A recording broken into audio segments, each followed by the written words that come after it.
Hey wait, is this guy portraying me? Hey ridiculous! Me, Kim Jong-un, the leader of DPRK, is more handsome than this guy. How come the Americans always want to smear my leadership and image? Calm down, my leader. Let's begin our meeting. Today we are going to discuss the current situation of public media in our country. We suggest to open up our media. You said opening up the media? Are you going to let the people to see this? Please calm down, my leader. That's not our idea. Please listen to us first. I'll give you guys 10 minutes to explain your proposal to me. Don't say anything noises, or I'm gonna shoot you one by one. I am going to talk about the current situation and underlying causes of opening up the media. Media in DPRK mainly comprises of four major categories, including newspaper, television, radio, and internet. The current situation is that there are altogether 12 principal newspapers and 20 major periodicals in Pyongyang. Both radio and TV sets are required to pre-tune to DPRK broadcasting stations and register with local police before any purchases. There are 4 major TV stations and 3 radio networks, and an intranet commune is set up by government for internal communications, for instance, emails, and tourists are granted more access to the internet, but it is still restricted to internet cafes or hotels. All these media share similar contents, like promoting regimes' ideologies and positions or criticizing the actions of other nations like the United States. There is an increasing inflow of foreign information, notably through foreign TV, radio, DVDs, and USBs, especially through mobile phones. These media sources are mainly illegally smuggled from China. A strong link is found between foreign media exposure and the positive perceptions of the outside world, implying that the influx of foreign media contributes to a more aware North Korean citizenry. DVDs have quickly grown to be the most commonly accessed form of outside media in North Korea. There is substantial evidence of North Koreans gathering together to watch illegal DVDs. Are there any opportunities offered by your proposal to our countries? Sure, my leader.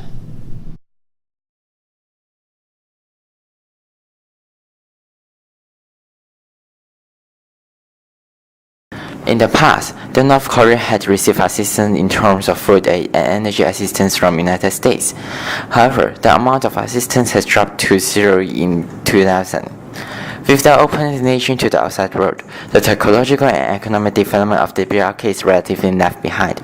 To receive the assistance from Western countries, DPRK can put the opening of media in exchange. Economic barriers imposed on North Korea can also be removed and boost economic development of DPRK as well.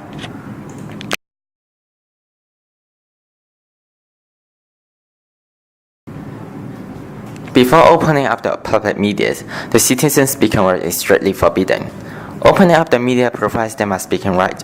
The platform to express complaints or opinions is granted to citizens. Strong suppression of freedom of speech may eventually lead to chaos into society and opposition from citizens. Such a platform enables citizens to voice out their opinions while any interactions between citizens or media are forbidden. Public opinions can be collected for better policy making, while the dictatorship and solemn image of the government can still be retained.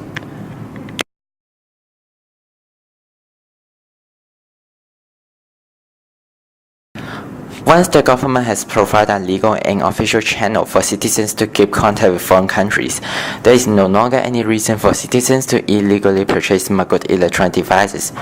Instead of bearing the risk of being caught by the police, it is believed that they will acquire access from official channel. In return, demands of foreign second-hand sets will be trimmed down, while those for local telecommunication hardware will be raised. Economy within the nation will somehow be stimulated. Programs filled with Western ideologies or having critics on the governing of DPRK government should be banned to avoid implanting inconsistent doctrine into citizens' minds. Smuggling and bribery can thus be combated. Through providing more options for citizens on entertainment programs, citizens' focus are shifted.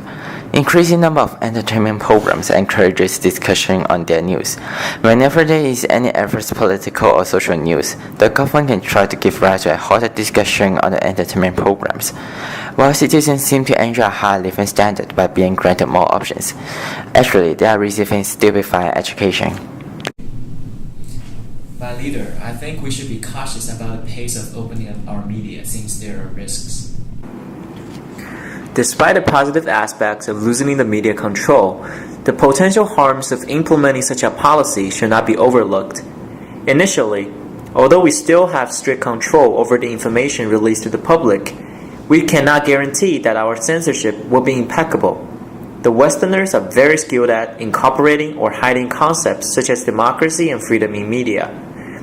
It is possible that some of our smart, insightful citizens will catch those messages and will realize how underdeveloped our country is. This might lead to uprisings or revolts. Secondly, we know that our citizens are living a bleak life, so it is predictable that they will be absorbed into the entertaining media activities as soon as they become available. The citizens' passion about their jobs and our great leader might be diluted by those activities. What's worse, they might feel increasingly bored about their current life and might start complaining about the government. This will for sure undermine the authority of our great leader and the government. The most dangerous risk is that our citizens might push for complete relaxation of media control after they have realized how backward our society is. China's reform and opening up policy in the 1980s increased Chinese people's living standards dramatically, but the Chinese people didn't feel satisfied and pushed for more political freedom in a very short amount of time, although the government had made it clear that the reform had to be carried out gradually. This was the underlying cause of the Tiananmen incident. The only method to prevent societal unrest will be acting more meticulously than China did. We had a smaller and more obedient population, so we should be able to manage it. My leader, here's my proposal. Having considered the specific historical and social background of DPRK, it is suggested that the government should also take tight controls in restricting and monitoring citizens' media behavior in order to avoid chaos and consolidate the regime of the governor. Meanwhile, due to increasing inflow of foreign information, the North Korean citizens should only be granted the right to access to the outside world selectively and gradually. One important principle throughout the opening up is that only censored and filtered news and information can be released to the general public because it is impossible to close a source after opening it. There are two layers of meaning in gradual. First, the government can open up some special zones where people can get access to the outside world and see how it goes. Second, the government can grant a number of trustworthy citizens access to the outside world and see how it goes. The main idea is that the government should have full control of the people who have access to the outside world and can intervene as soon as anything bad happens. Selectively giving the public some foreign stuff might be a good way to decrease the influence of the sensitive documents already smuggled into North Korea. For instance, we can let some TV dramas and documentaries be screened on our TV program, while we have to make sure that they should be insensitive and or filtered by the government. On the other hand, I also suggest we improve the means of propaganda so that our people will not be deceived by the information occurred in Western media. As a result, they will keep on trusting our great leader, you. That sounds reasonable. By the way, do you guys think that collecting public opinions is necessary for decision making in our country? I think it should depend on citizens' quality and whether they should be able to carry out critical thinking. You are right. For the case of North Korea, the masses are ignorant and lack education. What's more, they used to obey a great leader and obey the order. If we ask them to make decisions in some big issues, there will probably be a loss. So I do not agree to involve them in complicated issues just in case chaos may happen. Instead, we can co-opt some new elites who have received good education in Western countries and have been granted access to the outside world before.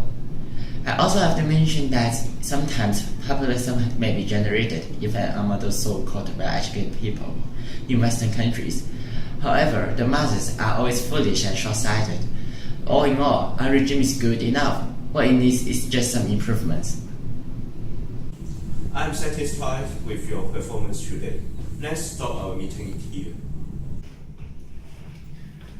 Goodbye, my leader.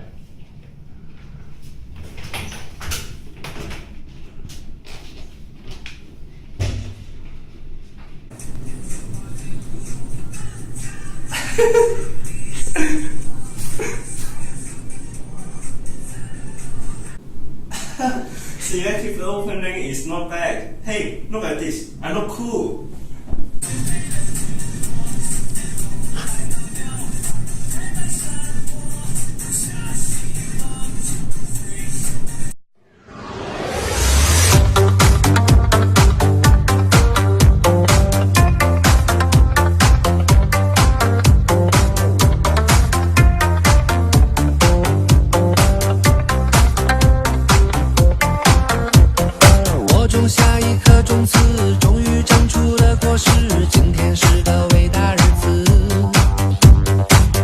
星星送给你，摘下月亮送给你，让它每天为你升起，变成蜡烛燃烧自己，只为照亮你。